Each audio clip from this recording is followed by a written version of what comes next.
So, Pete, thank you very much for joining us today.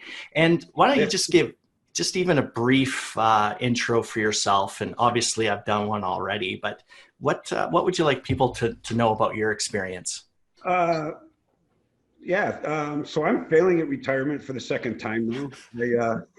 I spent 33 years with the Chicago Fire Department. I left there in 2013 for purely personal reasons. I was pretty much maxed out on my, promotional opportunities, pension, all that kind of stuff. And then I was strangely enough offered a job in a suburb of Chicago, and I wound up being fire chief out there for 5.5 years or so.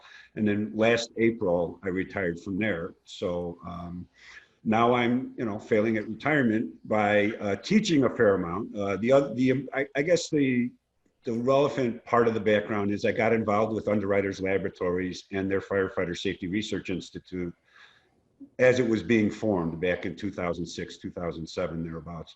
And so I spend my time now communicating that information to the fire service in one way or another. And so it would be safe to say after 30 plus years in the fire service, you're no amateur when it comes to dealing with emergencies and crisis and leading people through some pretty interesting experiences, I could only assume. So those are some of the things that we're going to really unpack today from a leadership perspective. So Pete, does anything come to mind with regard to a particular story or experience that you've had that really crystallizes what it takes to lead in general, but also during crisis? Well, I'm gonna try this one. We'll see how it goes, because I'm not very good at telling fire stories. I just, Okay.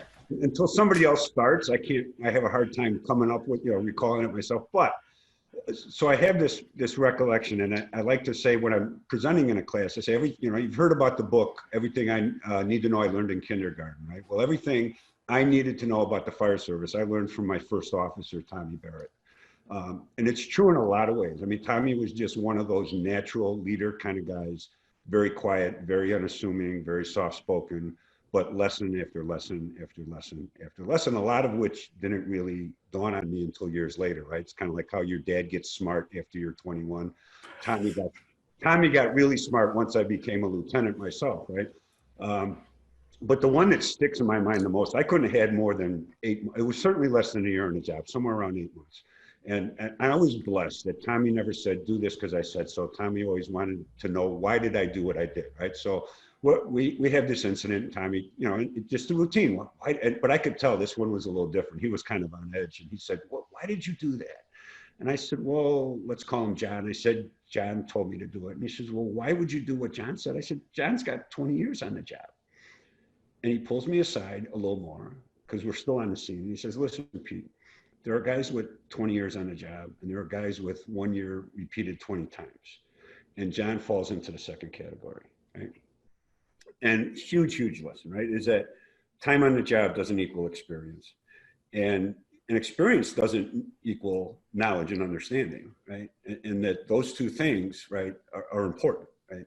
And that you always have to be, questioning. And we live in this, not in the fire service. I mean, it's a authority-driven job, and it needs to be. But even with that, you need to be responsible for your own decisions, no matter where you are in the pecking order. And that was just a huge lesson that I find myself having to relearn again and again and again throughout my career. So when you have people like quote unquote John, so the same year repeated 20 times, what's the difference between a John and say a Tom, for that matter, if you were to look at those two? Because I think that we have that in all of our lives, where we've got somebody where they've got so many years and they just get an automatic pass in a lot of cases as, wow, they've got a lot of years in. But to your point, that's a really good point, where years of experience, it's completely different. So what is the difference between a John and a Tom in your experience? Tom knows that he can never know enough. Tom, in a very intuitive way. I mean, it's a cliche in the fire service. You never stop learning on this job. You hear people say that all the time. And usually what they mean is, you never stop learning from me, right? But Tom understood that you just can't know enough, that you're always ignorant, and that, because so many things touch our job, right? So many things are unknowable that it's just not possible, right? So if you're if you stay very, very conscious of the fact that you don't know enough and you need to be absorbing information all the time, then you really are always learning. But once you get comfortable, once you get, that feeling that I know what I'm doing and I can handle this and I got it down, then you're either becoming dangerous or irrelevant in some cases, right? I mean, you might do your one little narrow aspect of the job really well, but the fire service needs generalists, not specialists. And so you don't serve your community very well when you become that specialist, or your fire department, or your fellow firemen. Yeah, and I think that we're seeing that in the private sector as well, where the breadth of problems and issues and challenges are so great that, to your point, the second that you think I've got this one dialed in, that's exactly when you're going to get a left field during a meeting or something. So what are people looking for from your perspective in their leader? So I heard you talk about, lifelong learner, but it's also maybe being humble would be one of those things. What else are people looking for in their leader during all times? I think that the two words always come back to me whenever we're having these discussions, and one is trust. As simple and that as that can sound, is that people follow those people that they can trust, and however you want to define that or shape that, can vary a lot during different circumstances and environments. But fundamentally, right? Will I trust this person to take care of me? They're not going to follow you if they don't trust you. And the second word that comes back again and again is honor. And there's a lot of ways to talk about integrity and truth and honesty and all those sorts of things. But when you think about it, honor encapsulates them all, right? Can you look at yourself and say, am I doing the honorable thing? And if you can't, then your ability to lead groups are, because they're whether they can articulate it or not, they're going to respond to that. Is this an honorable person? Is this somebody who I can, and that honor ties into trust, right? You can't have one without the other. They feed on each other.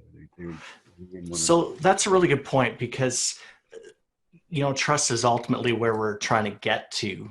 So in your experience, how would you establish trust with the people that you work with, for example? Like, is it a one grandiose declaration, or is it more an accumulation of things? Yeah, some people are really good at that. They're those, what would you call it? The leaders that personify leadership. They're overtly good leaders. And I think they can get away with that sort of bombastic sort of follow me, lead from the front, that sort of thing. And if you had that personality, God bless you, right? But that's not most of us. Most of us, fail every single day, right?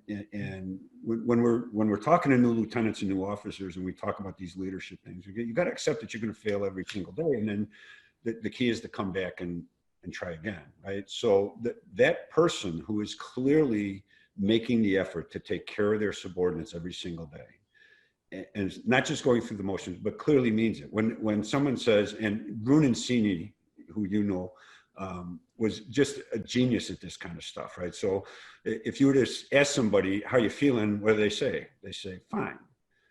And Alan would say, the follow-up question is, tell me about fine.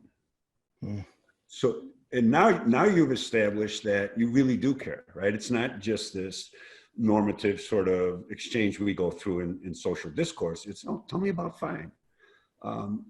Now you really do care, right? Now I want to hear how are you doing? Tell me about that. Right. Yeah, and it was those sorts of things that Tommy was really good at, right? That he really did care, that you understood what you were doing and why. It wasn't just going through the motions. So, and would it be safe to say that, well, first of all, your team members need to know. So what I'm hearing you say is they need to know that you care first and foremost, and that's a genuine care, not just a perfunctory, hey, that's cool. How was your night? Oh, it was good, sir. Yeah, that's great. Let's move on and start doing stuff. So you talked about the follow-up question of, tell me about fine. And I think that we're seeing a lot of this in this current environment and during crisis, where we, as leaders, we're so busy doing 5 million other things, but really it only takes an extra 30 seconds with each person to ask them, tell me about fine. And is there anything else that builds trust in teams? Because I agree 100%. trust is basic. If you don't have that, you don't have a team. But is there anything else in your experience, Pete, that can really build trust? I think something that even in our lifetimes has changed is that it's the personal contact. And I mean the physical personal contact, right? We do so much by email and text and all, which is wonderful. It's effective in a lot of different ways. It accomplishes a lot of things. But there's always that, because of the brevity of those messages, there's way too much room for misinformation or for incomplete thoughts. And so you can solve so many problems and build so many relationships when you get out of your chair and actually go talk to the person that you've got an issue. And I mean, you know, where you can look at each other, not just over the phone. I mean, that'll do if you have to, but every form of communication is better than email, is the way I like to think, or tech, you know, electronic, right? It has its place and it's extraordinarily useful in its way. But when it gets in the way of personal relationships, which it inevitably does, then you have that breakdown. You can't build trust. You can't build confidence. You can't have that stuff if they can't see you and hear you and respond immediately to each other, all that stuff that only personal contact allows you to do. And would you agree that there's something almost like energetic with regard to being in the presence of another person, that you can actually sense whether they're being genuine and whether you can trust them, even without being overt about it? Because I don't think any of us walk into a room and say, I wonder if I could trust this person. Would it be safe to say that that's something that you can almost feel or not feel through those interactions? Absolutely. And the body language sort of stuff, like, you know, you're seeing me from the shoulders up, right? There's all kinds of fidgeting or whatever going on down here that you don't see even when you're doing, you know, face to face over a video, you know, doing it online and all that.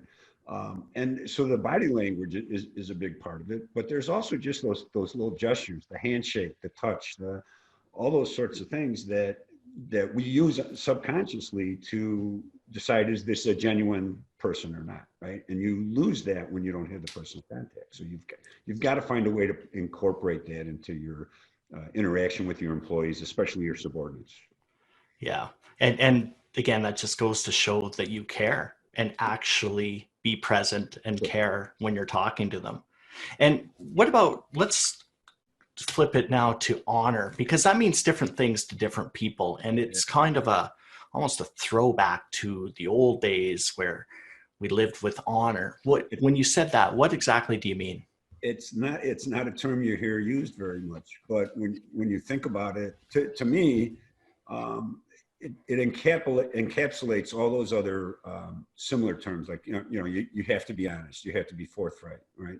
You have to be trustworthy, all these things. Well, if I had to find one word for all those things, it would be honor, right? So it's fundamentally, it's two things. One, can I look myself in the mirror and live with this decision or what I said? And the second part of it, as silly as it may sound, is, could I look my mother in the eye and say what I just said and get away with it, right? And I mean, even the United States Marine Corps uses that example in terms of, hazing things and stuff like that. I said, would you do this in front of your mother? If not, it's inappropriate, right?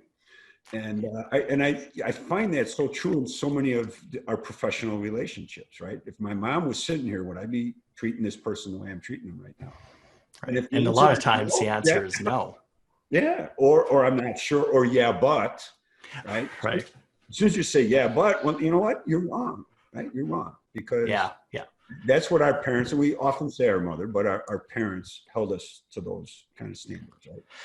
So would it be safe to say then, because an area we don't talk a lot about are values. And in my experience, you're looking for leaders that really align with your values. And would values fall into honor as well? It's absolutely. And this is where I think our discussions about leadership often break down, because we're reticent to talk about things like values because we confuse them with morals and things like that. It's really, no, this is, if you can't, and again, and I got to be careful about this because I was never in the military at all, but and I refer to these Marine Corps lessons a lot because a lot of my peers and a lot of my mentors were in the service, in the Marine Corps in particular. And so I've drawn a lot of lessons from those sorts of things. But if you can't I lost my train of thought. Just the Marine Corps and values. Yeah. They like to say that we put the cult in culture. They're not afraid to express who and what they are. And you can agree or disagree or whatever, but this is who we are, right? And as a company, as a fire service, as a fire department, or as in this case, as a private company, if you can't articulate your company's values, you're in serious trouble. You really are. And there has to be a means of doing that, right? And if you're trying to lead and motivate and do these other things, and you haven't clearly articulated what those values are, you're going to find yourself not getting very far. You're going to be very frustrated. And I think I don't want to speak for you, but in my own experience, so many conflicts come down to conflicting values. And often we don't use values as a means to bring people together, right? Like there's more that connects us than disconnects us. And Sure. if a team has different or team members have different values, that's often where you're going to see some conflict. Any thoughts on that? We've gone through this in the fire service during the course of my career, where we became a slightly less white male dominated organization, right? We've had to introduce different cultures, different races, different genders, the whole thing. And it's been a very real part of the fire service during the last 30 years or so. And we often find ourselves talking about, respecting our differences. Okay, that's all fine and good, but what's really going to bring us together is when we understand where our commonalities lie. And that's what, because we get so caught up in, well, your values might be different than mine. Well, you're not going to find any teamwork or any, getting together around that. Work on what do we all share as human beings? What's common amongst all ourselves, right? And those things are, first off, much easier to identify, and then much easier to rally around. And finally, it's all you got is your innate commonalities, right? And if you're not focused on those things, you're ultimately, it doesn't mean you don't respect those other things, but the focus has to become, the unity comes when you're focused on your commonalities and what do we all share? And that takes you back to the discussion about a corporation's or a group's values, right? You have to build those values and articulate those values around what everybody understands to be good and right and true. And we're going to revisit that when we talk about decision making here shortly, but I wanted to switch gears a little bit. And so Pete, 33 years ago, or let's say when you first became an officer, maybe you got a stripe or something like that. What was Pete back then thinking as a new leader relative to what Pete is thinking now, 30 some years later? And I get we only have a certain amount of time. So when Pete got his first, in the United States, most of the fire service, we get bugles, right? Trumpets. And so I got my first bugle or first stripe. And so I'm thinking, how am I going to get these guys that are twice my age to listen to what I have to say to them? Because I was maybe 27 years old when I became a lieutenant, which at the time was very young in a department of my size. So that was the big challenge. How do I get these guys respect? And you're always hyper aware of that whole thing, right? And then what you find is that you typically try to get their respect by doing what they want to do, like letting them have their way, right? And that's a big mistake, right? So you learn those hard lessons about because and so the guy 30 some years later wants to say to all those new lieutenants is, don't make my mistakes. We all go through that. But I think the big lesson for me and the big difference is that you have to show respect to get respect. And that's a very easy thing to articulate, but it can be an extraordinarily difficult thing to accomplish because you don't know necessarily what that individual, how they feel respected. You have to learn what makes them feel respected. And it's hard work. This was one of the very, very late lessons I learned about leadership, is that it's hard work. And that's why good leaders are so rare, is because they're not willing to put in the effort. It really is like any other skill. It requires an extraordinary amount of effort to get good at it. And if you're looking for some magic sort of formula or, you know, motivational speech or whatnot. No, it's about grinding effort. It's hard. Mhm. And Trial and error and being deliberate, fine tuning. If that doesn't work, try this kind of thing. Would you another agree? thing that I learned really late was it doesn't get easier. Don't expect it to get easier. Expect it to get harder, right? And you know, I work out every day, and I at a gym, and there's the trainer that's there. He's got a T-shirt he often wears, says "Burpees hate you too," you know, because everybody hates doing burpees, right? And because they don't get any easier, at least not for me, right? And it's become one of my metaphors for leadership. Leadership is burpees. It's hard. It's going to stay hard. It's never going to get easier. Suck it up. Get used to it, right? And the more comfortable you get with that idea, ultimately the easier it does become, because you realize it's going to be a challenge every day, right?